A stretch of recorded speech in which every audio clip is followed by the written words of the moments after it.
The day I lost my dad was the day I lost my first love, my protector, my guidance. And I quickly learned that grief is a cycle, one that never ends. It ebbs and flows and can sometimes be unpredictable. Hey, Jess, mom and dad. Nothing like losing a father. Minded. He's not here anymore. He was always happy and smiling. Couldn't prepare for it. It never goes away. Love you. Bye. On 3. I took a video of his hand in my hand, and it was almost like we were arm wrestling. 3, come on. And do you know I lost? He was still, I'm like trying to put his hand down. Being in that space of loss is just kind of want to touch them again or be around them again. Grief comes in waves, is what they say, right? We had looked at a study out of the University of Memphis that found for the average person, grief intensifies around 6 to 8 months after death, and that it intensifies again around a year and the 2-year mark. Grief is like that bracelet that you wear that it never comes off. The trauma of grief is the subsequent loneliness, right? It's like this house fire. The initial loss may be the fire, but it is the subsequent splashes of condolences that people give throughout the course of the years that tends to remind the grievers of the fact that they are lonely. I had come across a term called anticipatory grief because I thought that mentally, if I could wrap my head around it, I could handle it better. Not the case. Yeah, I was numb for a long time. I had to be like, smile, smile, smile. The hardest part is dealing with the reality that the world around me keeps moving. Even though my world has stopped. I'm now at this age where I'm starting to think, I have to rethink how I live out my life in order for me to be effective, in order for me to be happy, and in order for me to survive.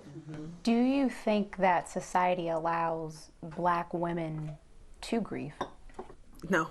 They are constantly maligned, misunderstood, critiqued, and snapshots of the worst of their grieving are put on a palette, and they're used to paint these caricatures of who they are: angry, frustrated, and intense. There's no expectation that we are human beings that need to grieve and that need to cry. Finding those people and those relationships where you can be yourself and be authentic and share and all of those things, like, I think it's pertinent for us to find those spaces. If we know that grief never goes away, how do we keep moving? The death of a person doesn't mean the death of a relationship. And so a better way forward is not saying sorry about your loss. It's saying, tell me a story about your love. More girl dad pictures. The first thing that I went looking for was photos,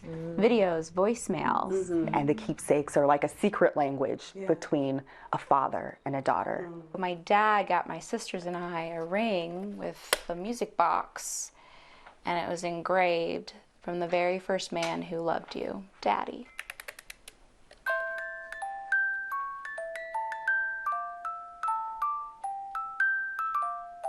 No matter how old I get, I still need my daddy around. I really do.